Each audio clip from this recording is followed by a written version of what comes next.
Just a quick slide on the trust call communication infrastructure. I'm going to start at the bottom there for the Trust Center, on the bottom right, the Trust Center Management Console. The Trust Center Management Console, as I said earlier, is how you manage your trust chips, both locally and remotely. It does not need to be online at all times. In fact, we have some clients, military and government clients, they set up the Trust Center on a nice laptop, configure their trust groups,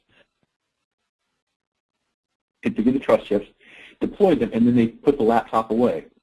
Shut it down, put it in the safe.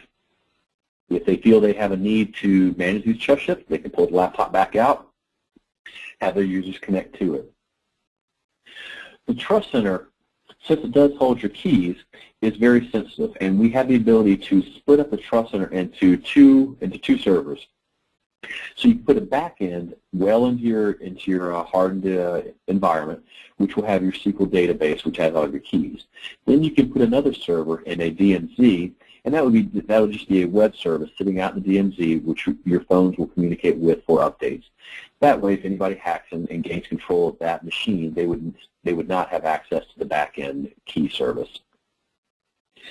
The relay server, on the other hand, must remain up 24/7, 365. And the relay server certainly can be set up for high availability. Each relay server can handle up to 2,500 concurrent calls, so 5,000 users connected at any one time.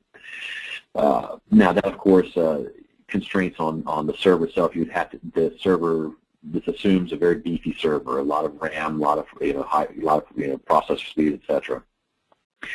But it needs to be up all the time to pass the data back and forth. The relay server is also a Linux platform, while the Trust Center is a Windows platform.